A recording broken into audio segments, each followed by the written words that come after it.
Bonjour les enfants, on se retrouve pour une nouvelle leçon de conjugaison.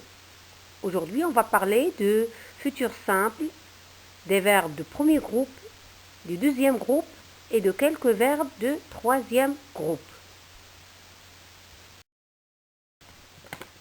On a déjà parlé des temps, le passé, le présent et le futur. Donc, pour chaque temps, on a des expressions ou mots qui indiquent ce temps, qu'on appelle des indicateurs de temps. Par exemple, pour le passé, on peut utiliser le mot hier, l'expression la semaine dernière, autrefois, jadis, etc. Pour le présent, on utilise aujourd'hui, maintenant, en ce moment et autres. Pour le futur, on utilise demain, après-demain, la semaine prochaine, etc. On va lire ensemble les phrases sur lesquelles on va travailler aujourd'hui. J'ai essayé d'utiliser des phrases simples avec des verbes que vous connaissez déjà. La première phrase, la semaine prochaine, nous travaillerons beaucoup. La deuxième phrase, demain, je finirai mes devoirs et tu m'accompagneras au cirque. La phrase 3, l'été prochain, ils voyageront à Tanger. 4. Après-demain, mon père regardera le match. La phrase 5.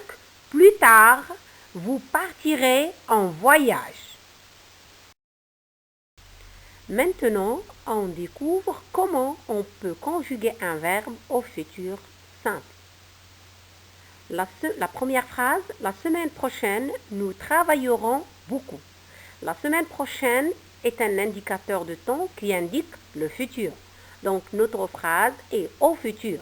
Le verbe de cette phrase, c'est travailler. C'est un verbe de premier groupe. Elle est conjuguée au futur avec le pronom personnel nous. Comment on a fait? On a pris le verbe travailler à l'infinitif. On a ajouté ONS, la terminaison de futur, qui correspond ou bien qui convient au pronom personnel nous. La deuxième phrase. Demain, je finirai mes devoirs et tu m'accompagneras au cirque. La même chose ici. Demain, indicateur de temps qui indique le futur, évidemment. Les verbes de cette phrase, on a le verbe finir qui est un verbe de deuxième groupe et le verbe accompagner, c'est un verbe de premier groupe. Donc, je finirai. Regardez, on a pris le verbe toujours à l'infinitif. On a ajouté AI, terminaison de futur, qui convient au pronom personnel je. Tu m'accompagneras. Donc, le verbe ici accompagner, on l'a pris à l'infinitif et on a ajouté AS, la terminaison de futur qui correspond au pronom personnel tu.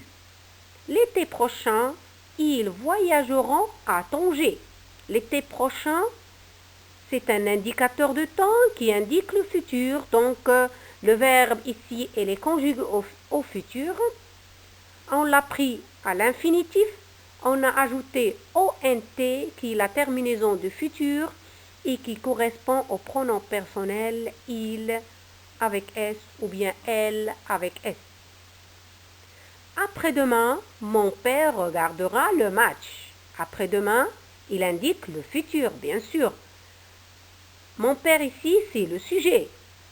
Regarder, c'est le verbe de la phrase. Elle est conjuguée au futur en prenant le verbe à l'infinitif et on a ajouté à la terminaison de futur qui correspond au pronom personnel il et elle sans S.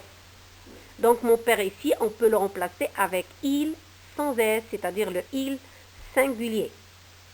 Plus tard, vous partirez en voyage. Plus tard, indicateur de temps qui indique le futur. Partir, le verbe ici, c'est un verbe de troisième groupe. Avec le sujet, le pronom personnel vous. Et on l'a conjugué au futur en prenant le verbe à l'infinitif partir. Et on a ajouté EZ, la terminaison qui correspond à vous. Donc, vous partirez.